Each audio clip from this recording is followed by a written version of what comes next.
Gandía Pensa, donde se puede dialogar, donde se puede pensar, escuchar distintas voces. A Gandía Pensa em pareix excepcional que esteu creant així.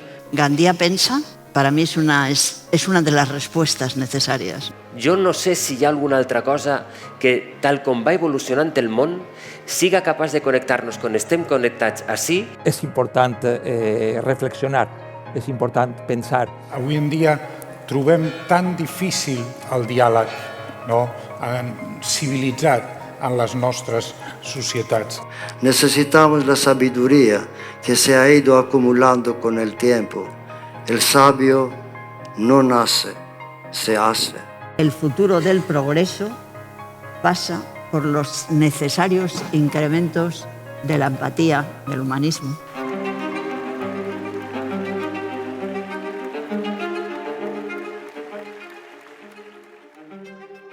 L'altra part que ens connecta en aquesta cosa que som és la literatura. La democràcia depèn de la conversa entre estranys. El pensament no és un producte acabat, com deia, sinó posar-nos a pensar allà on no sabem què dir. No hay, y lo digo sinceramente, un país europeo que supera a España en cuanto a los logros democráticos. No existe. La ciencia no tiene la verdad absoluta, pero tiene los medios para ir aproximándose paso a paso cada vez más. La democracia hay que cuidarla, porque es una institución humana y todas las instituciones humanas precisan del necesario cuidado.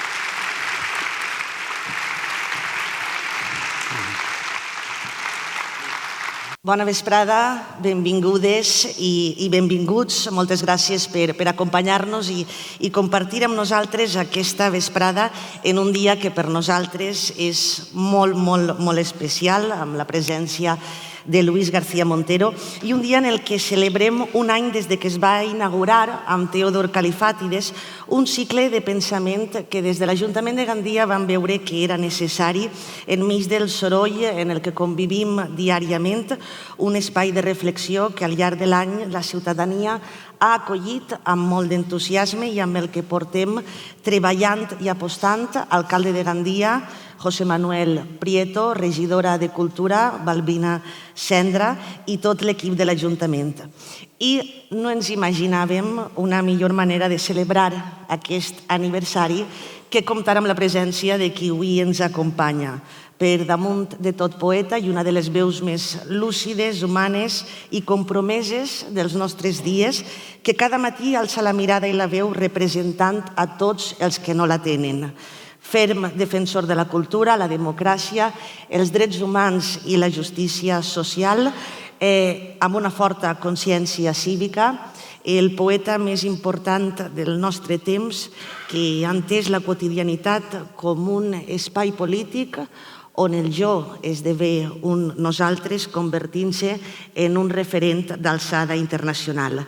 El seu treball com a director de l'Instituto Cervantes reforça cada dia el seu compromís amb la defensa de la llengua i la diversitat lingüística com un permanent pont de diàleg i un espai de cultura democràtica, i ens arriba amb una novel·la acabada de publicar, La mejor edad, després de més de 10 anys sense publicar narrativa. Luis García Montero, bienvenido. Muchas gracias por estar aquí en Gandía con nosotros. Gracias a ti, a Gandía, al Ayuntamiento. La verdad es que es una emoción participar en este ciclo de Gandía Pensa. En un año ha tenido mucha repercusión y por aquí he visto que pasaba gente a la que admiro, a la que quiero mucho, que me parece muy, muy significativa. Impresiona ver el vídeo ese que habéis puesto al principio, porque es gente, me parece que muy necesaria para pensar en la convivencia y en el mundo que habitamos, y un honor que me hayáis invitado. Más nos impresionará cuando en el próximo vídeo te veamos a ti incorporado, Luis. Nosotros, Luis, cuando... Al que más le impresionará es a mí, porque yo recuerdo que estuve aquí en Gandía en un programa de la cadena SER con Ángel Barceló en el 2018, y una amiga me ha enseñado una foto del 2018 y la verdad es que impresiona el paso del tiempo. Luis, nosotros creamos este espacio de reflexión justamente para asegurar un lugar de concordia en medio del ruido, de las prisas, las falsedades y el discurso del odio con el que vivimos instalados en nuestros días. Tú citas a menudo a Machado cuando sostiene que la libertad es pensar lo que decimos, y has mencionado en alguna ocasión que el problema no es solo averiguar la verdad, sino qué hacer con ella. Estamos perdiendo, bueno, tú no, pero estamos perdiendo en general la capacidad de decir la verdad en la esfera pública. A mí me parece que es uno de los debates fundamentales de la cultura y también de la sociedad, por muchos matices que tienen que ver con la organización de nuestra convivencia, con los espacios públicos y con los retos personales. Por una parte, el sentarse a hablar, y es el sentido último de estos coloquios, es decisivo, porque se nos está olvidando la conversación, que es fundamental en una cultura de la convivencia, porque cada vez es más dominante el individualismo, y ese individualismo a lo mejor hoy tiene una buena metáfora poética si la queremos representar y ver de qué manera las metáforas tienen que ver con la vida. Cuando te montas por la mañana en un autobús o en un tren y lo que ves es a mucha gente mirando su propio móvil y sin mirar a la gente que va al lado y sin saber hacia qué trayectoria en común se va, ¿no?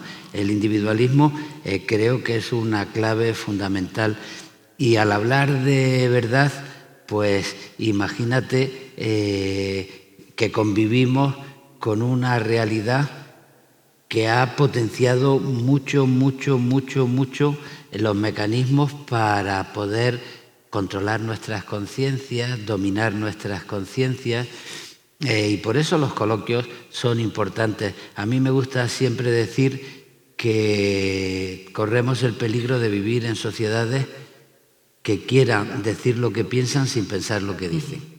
Y la metáfora del móvil también, donde desde lo privado alguien hace un comentario sobre cualquier cosa sin pensar lo que va a decir, pues tiene mucho que ver con las personas que son dominadas a través de unas dinámicas donde más que pensar lo que dicen, dicen lo que no han pensado, pero porque es algo que flota en el ambiente. Y en el mundo en el que vivimos, por seguir con tus planteamientos de los discursos de odio, después podemos volver a eso, pero en el mundo en que vivimos, fíjate que el individualismo está consiguiendo que las agrupaciones no sean las del vínculo de personas que se reúnen para edificar una ilusión común, un mundo en común, que son agrupaciones de rencores individuales, de gente que se agrupa solo allí donde se puede odiar y se puede gritar fanáticamente contra algo que es un rencor individual que no entra en diálogo ni quiere escuchar a los demás. Se agrupan individualmente los rencores de odio, de manera que son mecanismos que conviene mucho entender desde el punto de vista cultural a la hora de pensar en nuestras sociedades.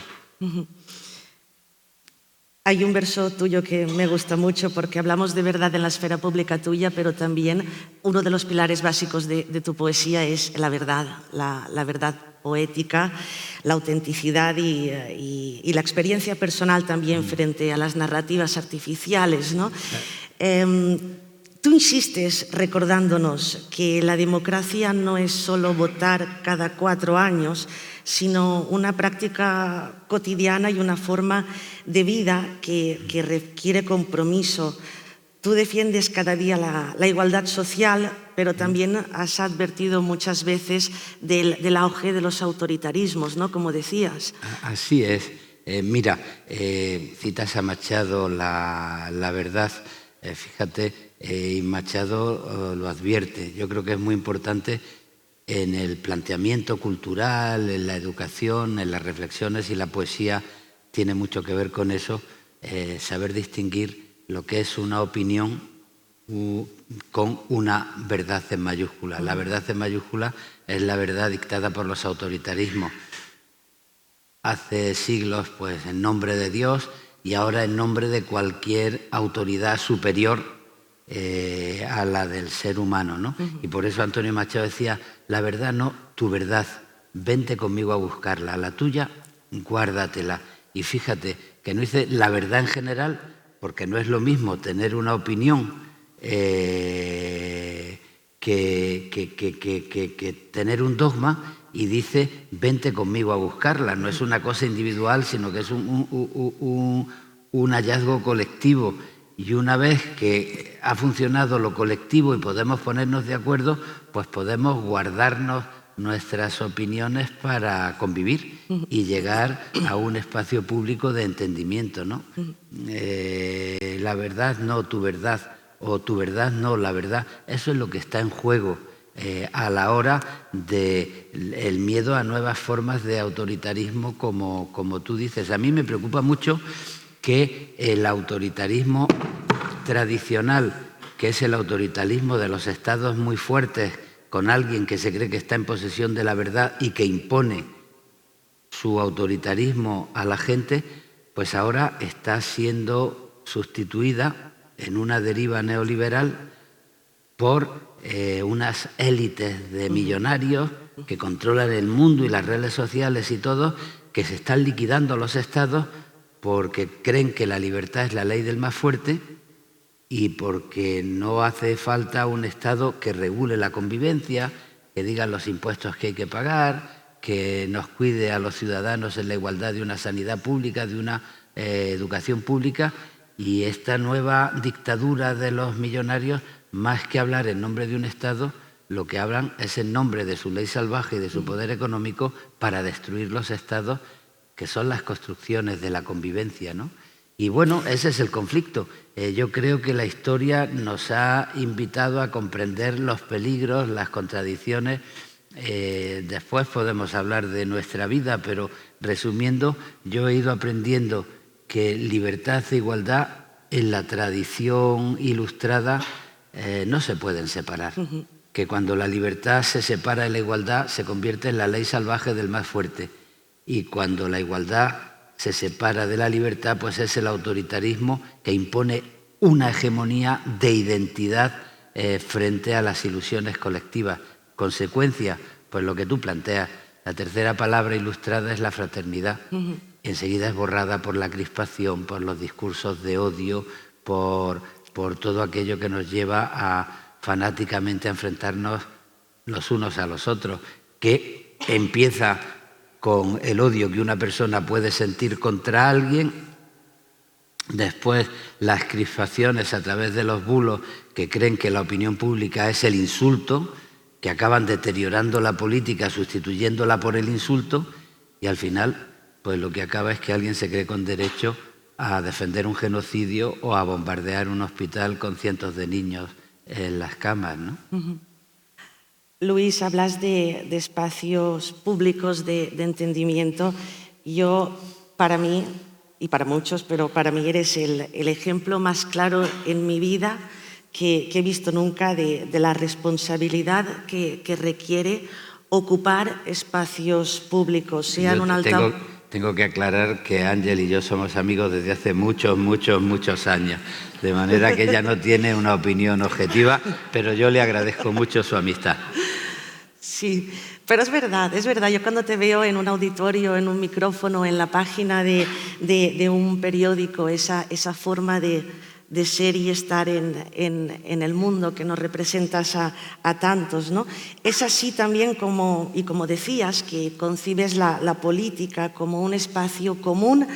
A pesar del desencanto, siempre mantienes que la política debe ser una forma de llevar al espacio público valores como valores de normalidad, amor, convivencia, en lugar de crispación, y con todo lo que tenemos tú sigues siendo un melancólico optimista. Sí, vamos a ver, fíjate, yo creo que en el tiempo de prisa que vivimos, donde la gente no tiene tiempo para pensar lo que va a decir, la crispación es muy fácil, el coloquio es muy difícil y se pueden imponer todos los bulos, ¿no? Entonces, cuando vemos que hay un bulo o un insulto a alguien, no se trata solo de meterse con alguien. Hay toda una estrategia preparada para desacreditar la política en general y también para desacreditar la opinión y la información.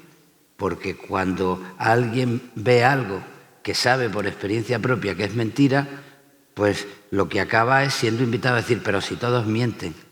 Y cuando hay mucho insulto a la política, lo que acaba es generándose la idea de todos los políticos son iguales, ya no es un político, sino toda la política está manchada, y se van desacreditando los espacios públicos y la convivencia para dejarle las manos libres a los más fuertes, ¿no?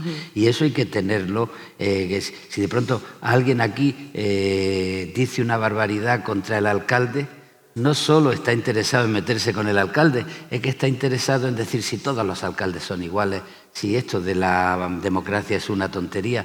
Y por eso poco a poco pues la gente se va desanimando, se va encerrando en su individualidad y se va apartando del compromiso colectivo.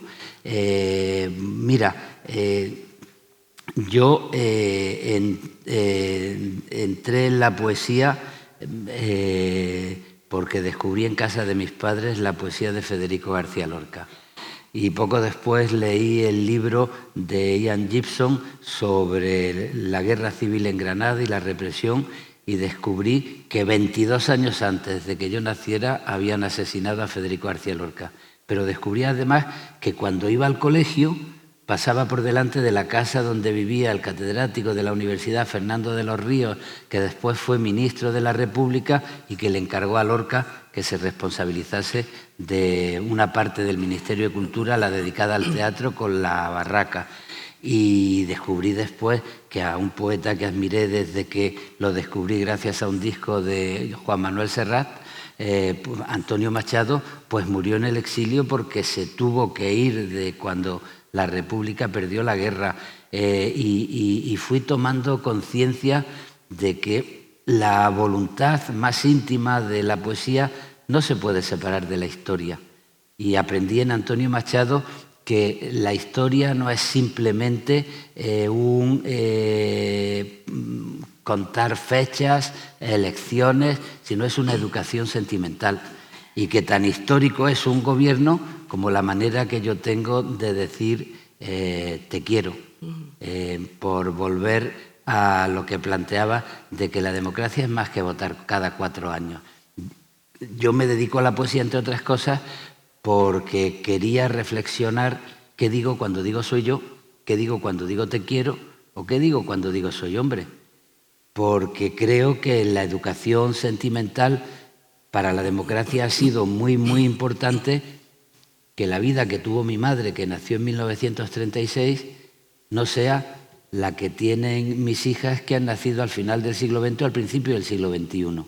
Y que mi madre, muy enamorada, entendió el amor como una manera de renunciar a su vida, a su carrera, estar sometida a mi padre y cuidarnos a 6 hijos uno detrás de otro sin pensar en su propia vida.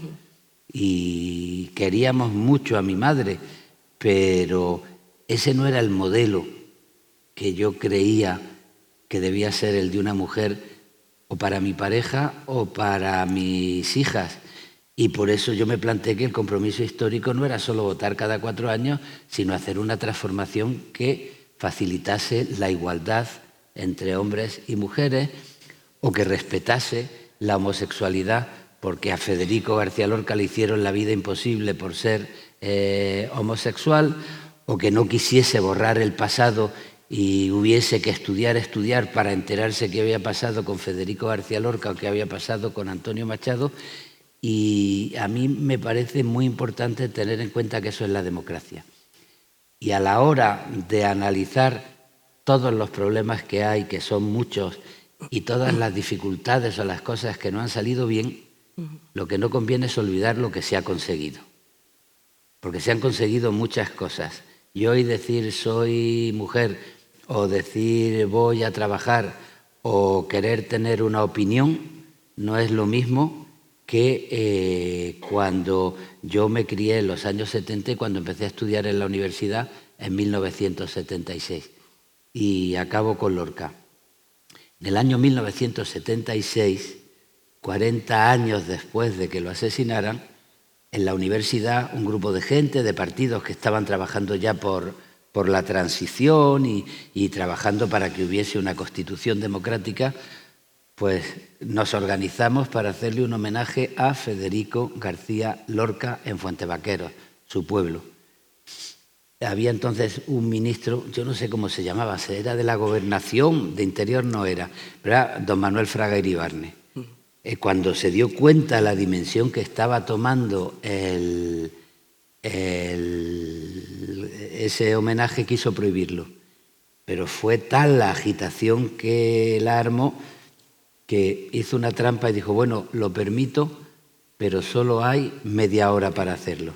Y en el homenaje estaba invitado un poeta como Blas de Otero, estaba invitado un poeta como José Agustín Guitisolo, estaban invitadas actrices como Nuria Esper o Aurora Bautista, y yo recuerdo ir en el autobús que nos llevaba a los alumnos de la universidad hacia Fuentevaqueros y estaban todos los secaderos de tabaco de la Vega de Granada, donde se había criado Federico García Lorca, llenos de coches de la Policía Armada, que se llamaba entonces. Y cuando empezó el homenaje, yo me conmoví porque Manolo Fernández Montesinos, el sobrino de Federico García Lorca, el hijo de su hermana Concha y del alcalde socialista de Granada, Manuel Fernández Montesinos, fusilado en 1936, pues salió al escenario, nos miró y dijo, después de 40 años de silencio, nos dan media hora de libertad. Sí. Entonces era así. Ahora somos libres y, por tanto, somos responsables de nuestros actos, de nuestras opiniones y de nuestras decisiones. Y si hay una extrema derecha que quiere que olvidemos lo que hemos conseguido, es también responsabilidad de cada uno de nosotros de decir que no estamos dispuestos a volver al silencio y a que nos reduzcan a media hora de libertad.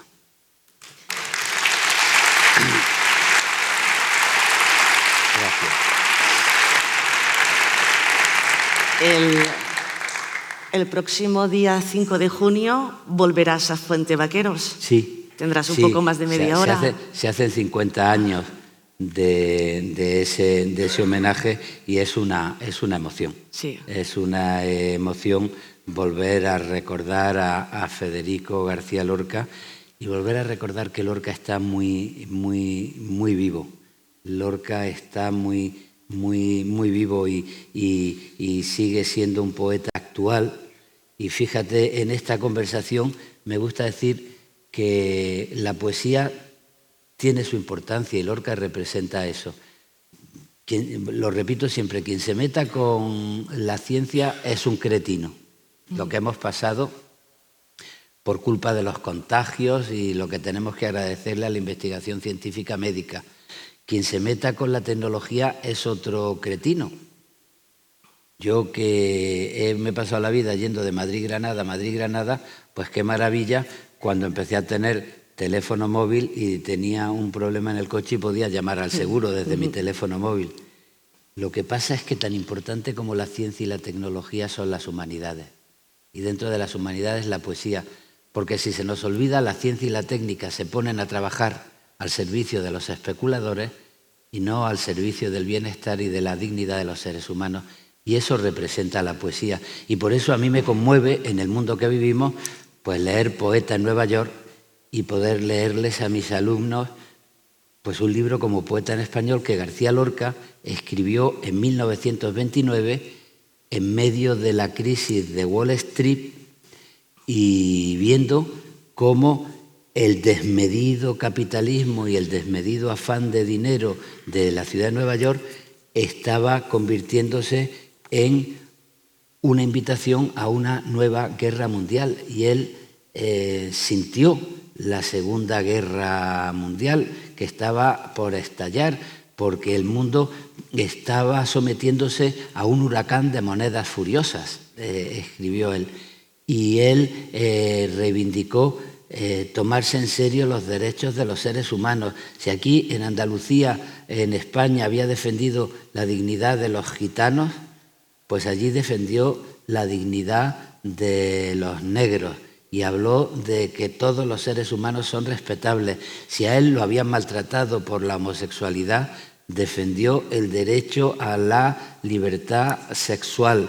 Si él había visto una sociedad machista, defendió en ese poema la dignidad de las mujeres que no tenían que estar nada más que pensando en arreglarse para gustarle a los hombres y ser el espectáculo de los hombres. Todo eso está en Poeta en Nueva York. Y claro, cuando denuncia el huracán de monedas furiosas y los peligros de una cultura norteamericana que estaba en manos de unos ricos capaces de exportar la violencia al mundo, 1929, uno lo lee ahora y por eso yo siempre digo, cuando Donald Trump se mete mucho con el español porque dice que es un lenguaje maldito de migrantes, y yo siempre digo, no se está metiendo con España o con México, es que más de 60 millones de ciudadanos norteamericanos con pasaporte norteamericano son de origen hispano, claro, y más de 40 millones tienen el español como lengua materna. O sea que cuando habla del español como una lengua maldita, lo que está es intentando liquidar la diversidad de su propio país e imponer su propia identidad como la única que vive. Eso es lo primero, que es lo que está ocurriendo en nuestras democracias con el auge de los autoritarismos. Y lo segundo es que al que tiene una conciencia crítica, ya sea periodista, o sea intelectual, o sea profesor de universidad, hay que liquidarlo. Se echa a los periodistas críticos, se dejan sin fondos las universidades públicas y se impone un único discurso, ¿no? Y por eso me gusta mucho recordar a Federico García Lorca, que cuando se metían mucho con él repitió en el Grito hacia Roma la palabra amor, amor, amor, amor, reivindicando la dignidad de los seres humanos, y acabó con 2 versos en los que yo sigo creyendo. Es que los que tenemos conciencia crítica la tenemos porque queremos que se cumpla la voluntad de la tierra que da sus frutos para todos.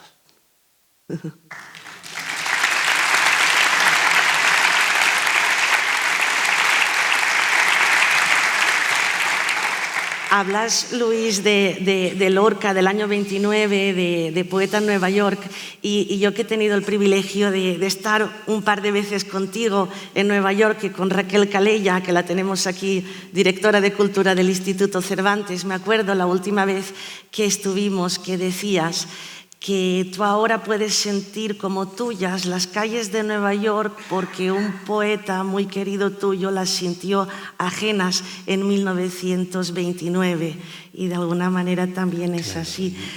Luis, hay una entrevista que estaba leyendo el otro día, ahora que citabas a Lorca, de 2 meses antes de ser fusilado, que sigue siendo de una vigencia absoluta, que ya habla del fango, y yo que soy valenciana, que aquí vivimos diariamente en nuestra lengua, que es una lengua minorizada, pues a mí yo siempre he tenido mis cosas, mis problemas con las banderas, con los nacionalismos, con los himnos y todas esas cosas. Y en esa entrevista, en la que Lorca se define como un español integral, dice algo con lo que yo me podría reconocer muy a gusto, cuando dice: odio al español por ser español nada más, porque el chino bueno está más cerca de mí que el español malo. Sí, esa es una conversación que tuvo con Luis Bagaría poco antes de ir a Granada, donde sería fusilado. Y fíjate que tiene mucho que ver con la personalidad de Lorca. Lorca va a Nueva York y en medio de ese ambiente que ve del capitalismo agresivo, pues se da cuenta del racismo de los norteamericanos maltratando a los negros. Y se acuerda de que él vivió en una Andalucía que maltrataba a los gitanos. Y pasa por Cuba y de pronto se identifica con Cuba porque entonces están en movimiento pues las poéticas de la negritud, que estaban haciendo poetas como Nicolás Guillén, ¿no? y Fernando Ortiz, un intelectual cubano, pues hablaba de transnacionalidad.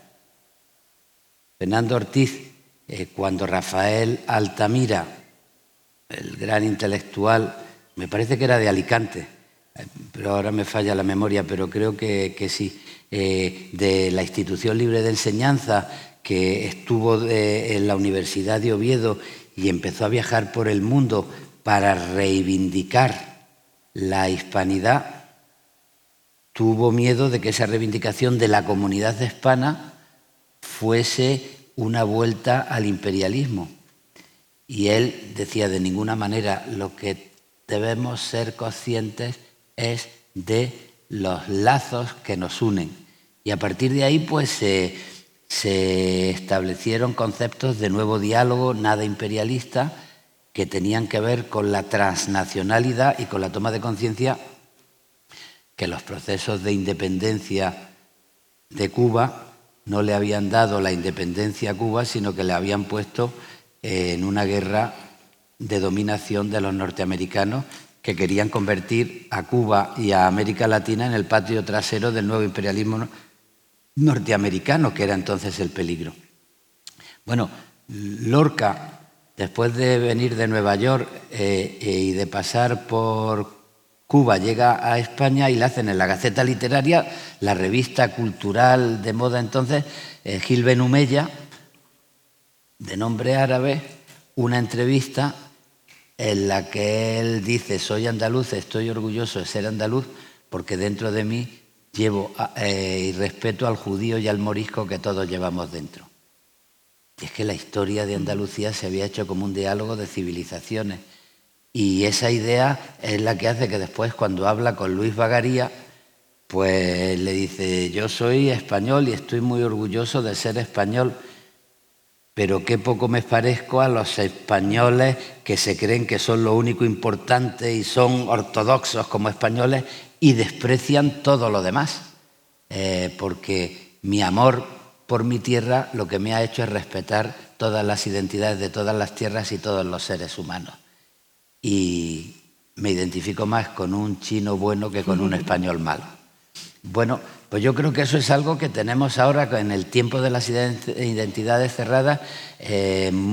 Debemos ser muy conscientes. Mira, las responsabilidades del Instituto Cervantes. Cuando a mí me dicen: el Instituto Cervantes es muy joven porque la Alianza Francesa se fundó a final del siglo XIX, porque el British Council se fundó al principio del siglo XX, porque el Dante Alighieri o el Goethe pues se fundan en los años.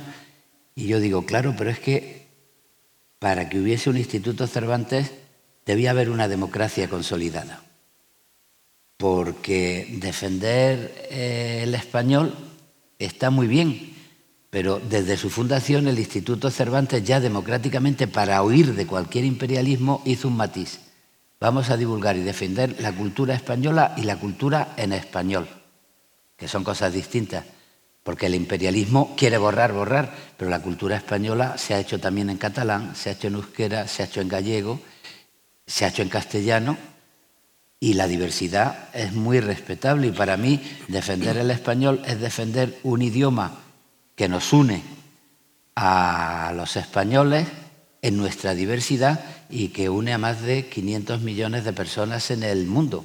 Y ahí viene lo segundo, la cultura en español, que los españoles somos el 8 o el 9% que tienen el idioma español como lengua materna.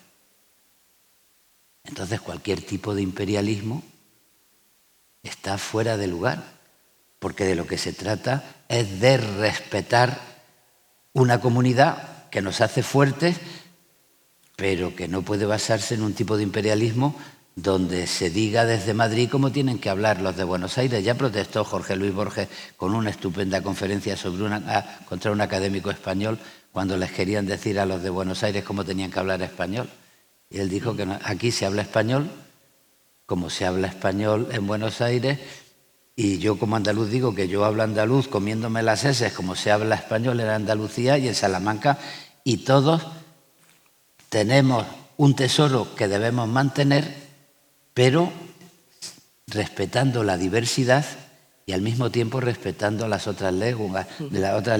De los proyectos del Instituto Cervantes, yo creo que tú estabas en la Feria del Libro de Guadalajara, que más me han ilusionado es cuando la Dirección de Cultura del Instituto Cervantes con la Universidad Nacional Autónoma de México preparó una traducción del Grito hacia Roma, porque queremos que se cumpla la voluntad de la tierra que da sus frutos para todos, traducida a 28 lenguas indígenas de los países latinoamericanos. Nos entendemos con ellos en español, pero qué disparate utilizar un idioma fuerte para intentar borrar los otros idiomas, ¿no? Eso es lo que está queriendo hacer Donald Trump con el español en América. De manera que el respeto a la diversidad creo que es una clave de la democracia, y el reconocimiento del otro es una clave de la democracia, y por eso me gustan mucho las conversaciones, porque estamos viviendo en una época de crispación donde tenemos opiniones rápidas y además utilizamos los defectos de los demás para ocultar nuestros propios defectos. Y a mí me parece que en una conversación oímos, nos escuchamos, nos reconocemos y aprendemos cuáles son nuestras propias responsabilidades a la hora de crear un nosotros que sea pues una invitación a la convivencia. Hablas del respeto a la diversidad y a las otras lenguas del Estado, y que tú eres un lector atento de las diferentes lenguas con las que convivimos. Yo tengo que decirte, y perdona que me tomes también esta licencia personal, pero es un poco también colectiva de algunos de los que estamos aquí. Hoy hace justo un mes que en esta ciudad despedimos a uno de sus hijos predilectos, a Josep Piera, que era alguien a quien yo quise tanto como a ti. Y yo nunca olvidaré el domingo aquel que murió Josep Piera, que enseguida me llamaste, pero de todo lo que pasó alrededor de la muerte de Piera, a mí lo que más me emocionó fue esa mirada de Luis García Montero que le dedicaste a Piera y a su obra y a su figura en la SER. ¿Cómo has hecho que siempre que las lenguas no se separaran, sino que... Claro, es que, fíjate, y si hablamos de democracia, para mí lo natural, cuando empezamos a construir una democracia, fue el respeto a esa riqueza de la diversidad. Entonces, en mis inicios, pues yo tengo que agradecer mucho lo que significó mi unión con la poesía gallega a través de Ramiro Fonte o de Manolo Rivas, que por cierto, una de las grandes admiraciones de Federico García Lorca fue Rosalía de Castro, y hizo que escribió, se esforzó por escribir poemas gallegos.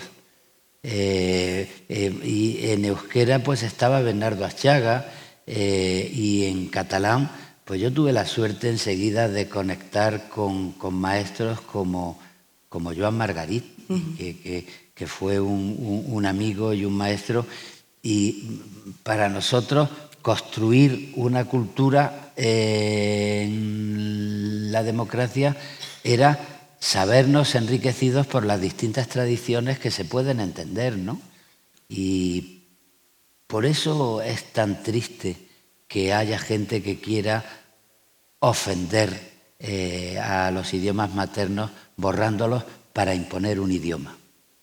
Y lo mismo que es una torpeza no comprender la importancia de un idioma como el español, que nos da una fuerza internacional en el mundo y que nos permite unirnos a 600 millones de personas, pues qué barbaridad es convertir ese tesoro en un arma de destrucción masiva para maltratar a otros idiomas. Y siendo españoles, fíjate el amor que tienen los patriotas, los autollamados patriotas de España, que son capaces de cargarse buena parte de España, como por ejemplo el catalán o el euskera o el gallego, ¿no? Es que hay que respetar. Un idioma materno es el lugar donde has aprendido a decirle a tu madre te quiero, o aprender a decir tengo hambre. Intentar faltarle respeto a eso es faltarle respeto a la dignidad de los seres humanos. Pero yo creo que eso es uno de los valores de la democracia. Por eso es tan bárbaro encontrarte a veces a gente que desde Madrid se mete con el catalán, o es tan bárbaro encontrarse en Cataluña a gente que no comprende la maravilla de ser bilingüe y, aparte de tu idioma respetado, pues poder tener otro idioma que te permite entenderte con alguien en Bogotá o en México. Luis, tu madre siempre te aconsejó que no te metieras en política. Así es. Y mi madre, yo le he oído decir muchas frases, pero dos con mucha asiduidad. La primera: tengo 6 hijos y todos varones, porque la pobre estaba esperando una niña que no llegaba. Y yo soy el mayor de 6 varones, lo cual era, pues, claro, imagínate lo que significaba criar en una mesa a 6 varones. Y después mi madre nació en el 36 en una familia conservadora que habían vivido desde el punto de vista conservador, pero una realidad muy dura en la guerra civil. La casa de mis abuelos en el año 36 estaba en la Cuesta de Gomeres, que es la cuesta que pasa por la Alhambra camino del cementerio. Y allí llevaban a cientos de personas todas las semanas a fusilarlas en las tapias del cementerio. Y identificaba la política con la cárcel, con las ejecuciones. Y entonces, cuando yo tuve la debilidad de meterme en política, pues mi madre se preocupó mucho y siempre me decía: no te metas en política, que vas a ser un desgraciado. Pero en fin, fíjate, yo a mis padres tengo que agradecerles que me enseñaran que por debajo de las distinciones políticas existe el afecto familiar. Yo a mi padre le agradezco 2 cosas. La primera, a mí me llevaron al Colegio de los Escolapios y yo desde el año 63 fui alumno de los padres Escolapios, y en los años 70 hubo una fuerte influencia de los curas obreros en los Escolapios. Y nuestro profesor de religión le llamaban el Ho Chi Minh, porque tenía unas ideas, eso de que un rico, era difícil que un rico entrara en el reino de los cielos, lo llevaba a la realidad diaria. Y a mí me invitaron, porque yo empecé a tener vocación religiosa. Me gustaba eso de amaros los unos a los otros, de un rico no va a entrar en el reino de los cielos, va a ser más difícil que un camello por el ojo de una aguja. Y en medio de estas me dijeron que había un piso de estudiantes en Sevilla, en los barrios obreros, que estudiaban y hacían solidaridad en los barrios obreros en Sevilla. Y yo le dije a mi padre: papá, el año que viene voy a hacer el COU, mi último curso en Sevilla, y le estuve explicando la cosa, y mi padre me dijo: vamos a darnos un paseo en el coche. Y en un paseo por las afueras de la ciudad, lo cual ya me puso en situación de algo importante, me va a decir, mi padre me dijo: oye, aparte de nuestras diferencias de opinión, ¿tú no crees que es más sensato que estudies, hagas una carrera y cuando ya seas mayor de edad y con una carrera piensas si te quieres meter a cura o no te quieres meter a cura? Y le hice, por fortuna, caso a mi padre. Y fíjate, la otra cosa, que mi padre era militar, nació en Burgos, se formó en la Escuela de Alta Montaña de Jaca y lo destinaron a Granada, donde conoció a mi madre porque fue a montar en la compañía de alta montaña en Sierra Nevada. Yo en las fotos familiares de los desfiles del Día de la Victoria lo veo desfilando con uniforme blanco y con los esquís en la espalda. Bueno, pues ¿te acuerdas cómo mataron al cardenal Ellacuría en El Salvador y las matanzas que hubo en Centroamérica, que eran jesuitas, pero jesuitas que se habían puesto del lado progresista y fueron muy reprimidas por las dictaduras de Centroamérica, y en El Salvador hicieron una escabechina, empezando por el que era el cardenal de San Salvador, que era el cardenal Ellacuría. Pues yo, siendo estudiante en la universidad, participé en una invasión del consulado en Granada de El Salvador para protestar por el asesinato de Ellacuría. Al día siguiente, un amigo mío, un poco mayor que yo, que estaba haciendo la mili y era el camarero del bar de oficiales del regimiento donde estaba mi padre, me contó que cuando salió en el periódico que yo había participado en la invasión del consulado de El Salvador y tal, porque nos habían detenido, nos habían pedido los carnets de identidad, después nos habían dejado en libertad, pero se había conseguido lo que queríamos, provocar un escándalo de protesta por el asesinato de los jesuitas demócratas y por Ellacuría. Y cuando a mi padre empezaron a decirle, pero tu hijo, pero qué escándalo, tu hijo, él se volvió y le dijo a los compañeros militares, mi hijo hace eso mismo que le ha enseñado su padre, protestar cuando los canallas matan a los curas. Y unió los recuerdos de lo que fue la violencia contra la religión en una época determinada con lo que estaba sucediendo en Latinoamérica.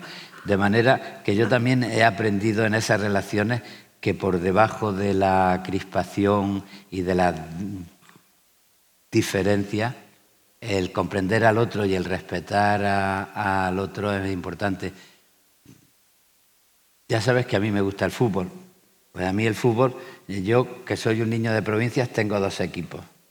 El Granada, club de fútbol, que es el de mi tierra, que yo iba con mi padre de la mano a ver el fútbol, y los niños de provincias escogemos a uno de los grandes equipos que juegan no descender o subir, sino la Liga, ¿no?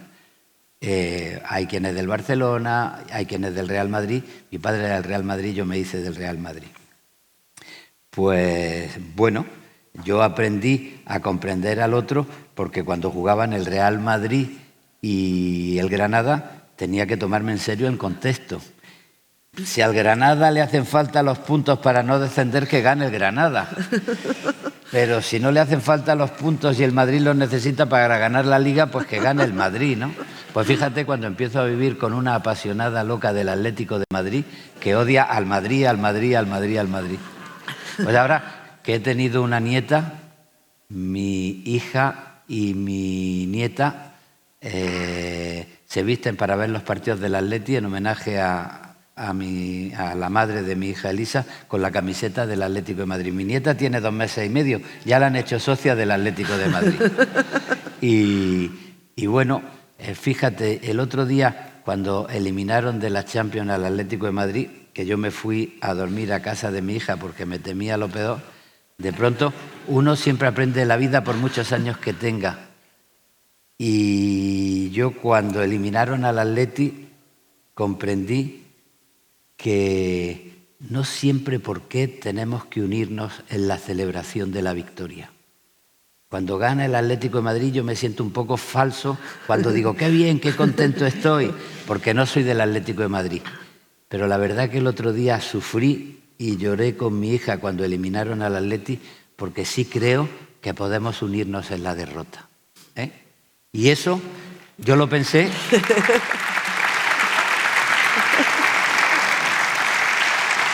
Yo lo pensé y lo pensé y dije, joder, qué buena lección, no para el deporte, para el fútbol, que yo escribí un poema diciendo que es lo más importante de lo que no tiene importancia ninguna. Pero es que hay cosas que sí tienen mucha importancia. Y a lo mejor cuando no podemos ponernos de acuerdo los progresistas y las sensaciones de izquierda para celebrar una victoria, debíamos comprender que sí tenemos la obligación de ponernos de acuerdo en situaciones que provoquen una derrota. Y ya no digo ganar o perder elecciones, digo dar paso a partidos que se carguen la sanidad pública, que se carguen la educación pública, que se carguen los derechos laborales y que confundan la política con la mentira.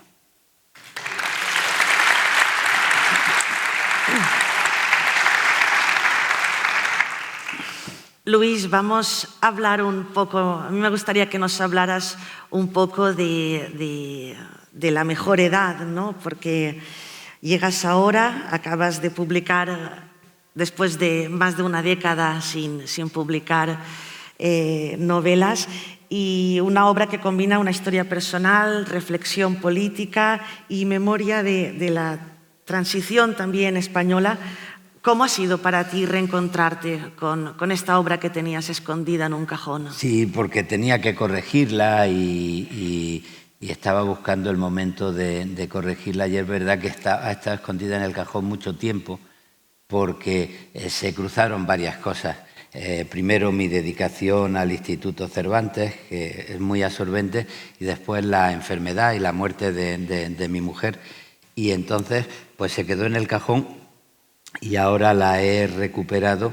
Mira, yo la primera novela que escribí hace años se tituló Mañana no será lo que Dios quiera, porque había hablado mucho con uno de mis maestros poetas, Ángel González, y me había contado lo mal que lo pasó durante la guerra civil, lo mal que lo pasó en la posguerra. Su familia era una familia republicana que fue muy castigada. A un hermano lo fusilaron, otro salió al exilio, a la madre, que era maestra, la expulsaron del magisterio. Lo pasaron muy mal. Y él me contaba muchas cosas y yo entonces empecé a hacer un ensayo biográfico. Pero me iba quedando frío conmigo mismo porque lo que me emocionaba es ver cómo Ángel, una persona que iba a cumplir 80 años, mantenía muy vivos los recuerdos que había sentido y vivido en su infancia. Y entonces yo dije, bueno, ¿y si en vez de hacer un ensayo biográfico hago una novela protagonizada por el niño Ángel González que vuelva a vivir en primera persona todo lo que me ha contado?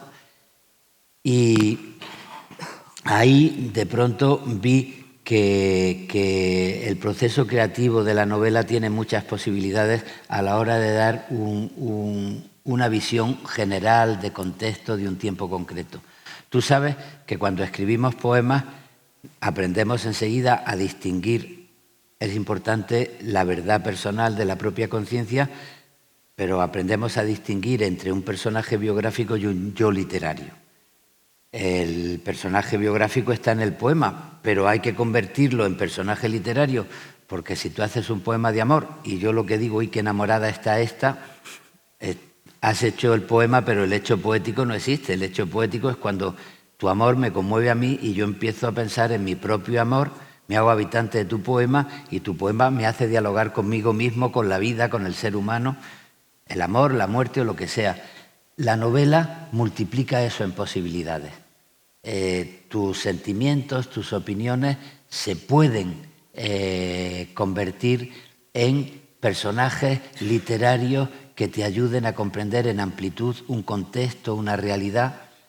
Y a mí, cuando escribí esa novela, pues me interesaba mucho reflexionar sobre lo que había sido la evolución de la sociedad en la democracia española, porque ya estaba empezando a ponerse en duda la transición, la democracia, y ya el mundo estaba yendo por unos aires que no me gustaban. Y aproveché una historia que yo viví en la parroquia de San Carlos Borromeo, un día que vi que un juez, muy partidario de derechos humanos y tal, de pronto en una de las reuniones que se organizaban en los curas obreros de San Carlos Borromeo, pues de pronto coincidía con una persona que muchos años antes él había condenado y mandado a la cárcel. Y se creó una situación de tensión y yo quise imaginarme la historia de un juez que empieza a ejercer de juez poco antes de la muerte de Franco, que para sentirse juez en el año 75 tiene que ser muy autoritario y que poco a poco va teniendo una evolución, va comprendiendo que la democracia necesita una justicia que esté de acuerdo con los valores humanos, con la dignidad internacional, se hace un referente de la justicia internacional y se va comprometiendo cada vez más con una justicia que no dependa de las élites del poder ni de un gobierno, sino que dependa de la dignidad de los seres humanos. Yo creo que esa es una de las claves de la democracia, haber conseguido una justicia que no ejerza de autoritarismo como la justicia que había llenado las cárceles de mis amigos antifranquistas y de mis maestros en los años 60, 70 en España, ¿no? Y fíjate, por no irme de la poesía, una cosa que yo siempre recuerdo con emoción. En un viaje a Chile, en mi primer viaje a Chile, invitado por la Fundación Pablo Neruda, de pronto una mañana me levanto, abro el periódico y veo que un juez español ha metido en la cárcel a Pinochet en nombre de la justicia internacional que defiende el derecho español. Me sentí tan orgulloso de ser español, tanto como ahora cada vez que veo a un político español oponiéndose al genocidio de Palestina o oponiéndose al militarismo de Donald Trump. Bueno,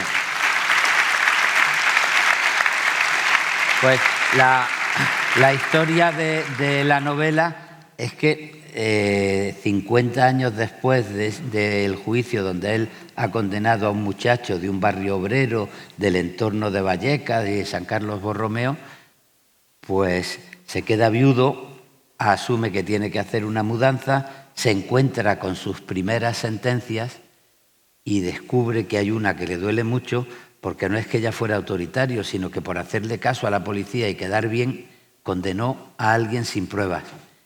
Y entonces le da por buscarlo para ver cómo le ha ido, lo encuentra, es el propietario de un bar, ya también mayor, y 50 años después se ponen a hablar, a recordar la vida, a contarse la vida, cuando las reticencias dan paso a una confianza y hacer un análisis de lo que ha significado la historia de España en estos 50 años, vista desde las perspectivas de alguien que tuvo que remontar una condena en su juventud y alguien que tuvo que dejar de ser un juez autoritario.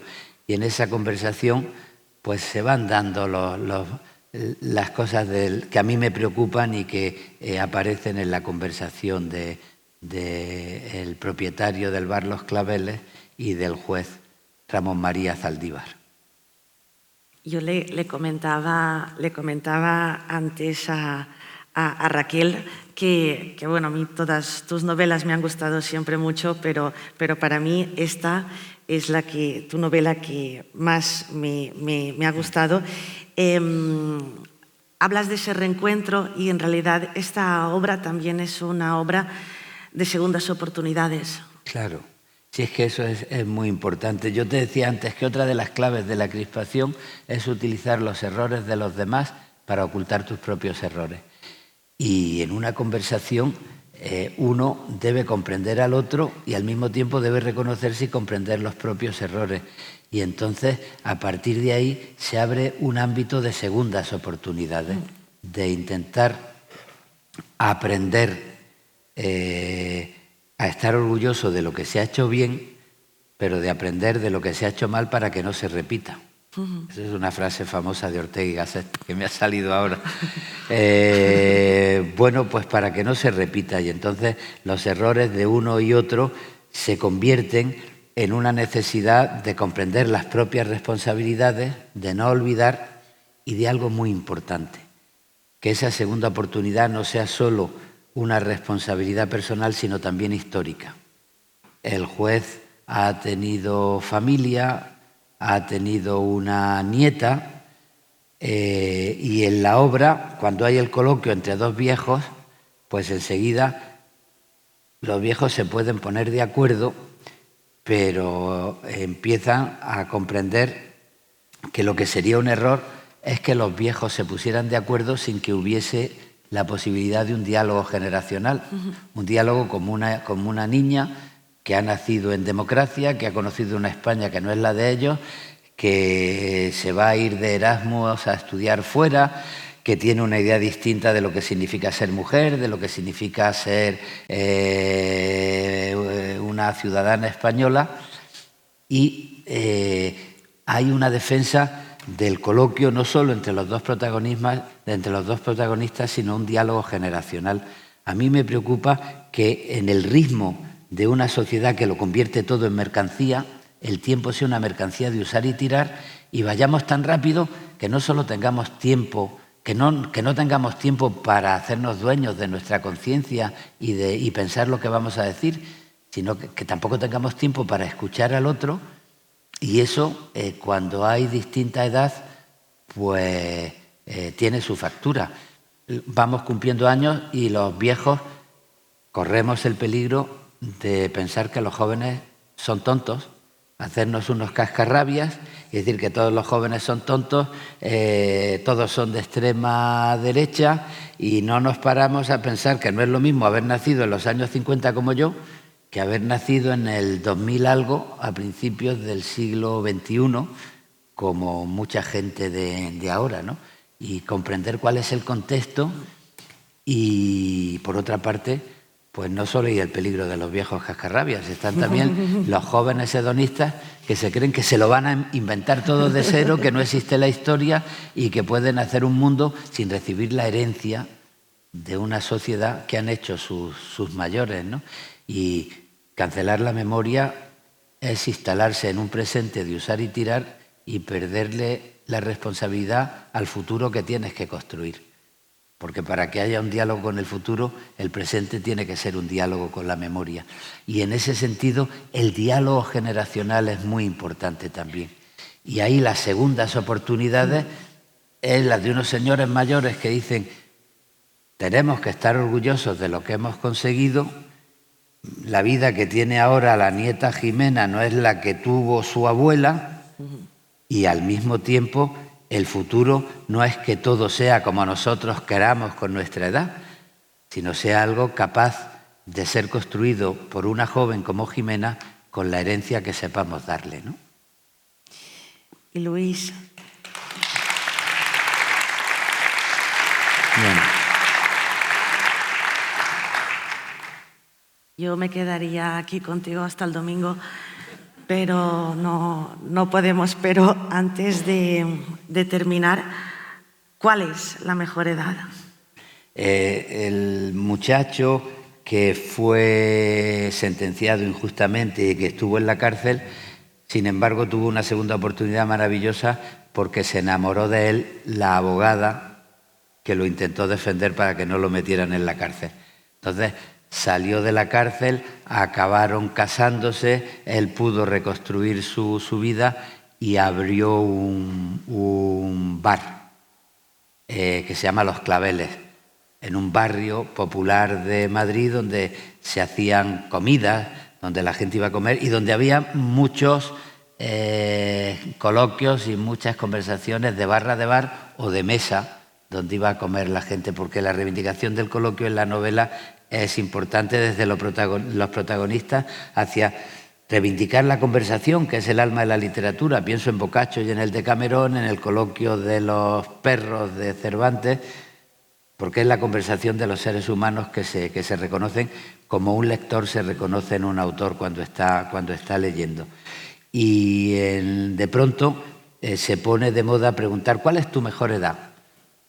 A partir de una cosa, es que hay uno de los camareros, es muy feo, muy feo, muy feo, Jacinto, y de pronto dije que para él la mejor edad fue cuando una mujer se enamoró de él porque pensó que era tan feo que nadie nunca lo iba a mirar ni se iba a poder enamorar nadie de él. Bueno, pues hubo una mujer que se enamoró de él y se casó con el feo. Para mí esa es la mejor edad. Hay otra camarera que viene de América, es dominicana, y de pronto ella dice, pues mira, la mejor edad para mí fue cuando de pronto, viniendo de fuera, empecé a sentir que no estaba desarraigada y que yo podía integrarme en la vida española y que mucha gente de España me consideraba como amiga suya, ¿no? Y va viendo, cada cual se pregunta, ya hay respuestas muy distintas.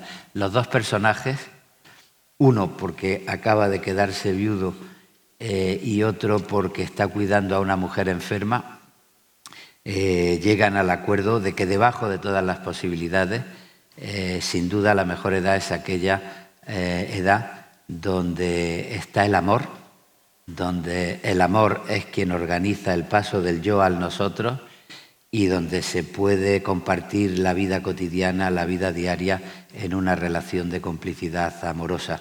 Y eso es estupendo que se convierta en una costumbre, pero se aprende a valorar mucho cuando alguien pierde a la persona que quiere o cuando alguien ve que la persona que quiere está enferma y poco a poco se le va agotando la vida, ¿no?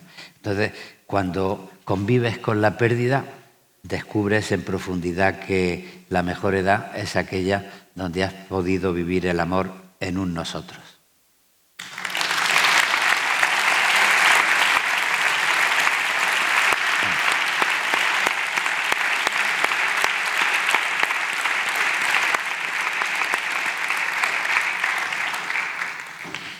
Per a qui vulgui tindre el llibre de Luis firmat, teniu exemplars ahir i Luis també vos els podrà dedicar. La mejor edad, lo has dicho Luis, es lo que acabas de explicarnos. Esa es la mejor edad y esta es una de las mejores tardes que hemos tenido en Gandía en los últimos tiempos. Te agradecemos muchísimo que hayas hecho un hueco en tu infernal agenda y esperamos que vuelvas a tu casa en otras ocasiones. Y gracias. Bueno,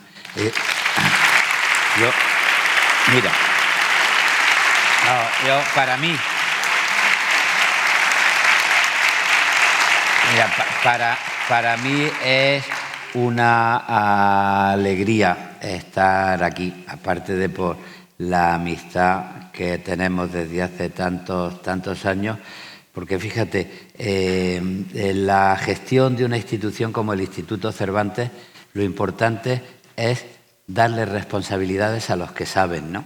Y uno, respetar lo que hacen los que saben. Y fíjate,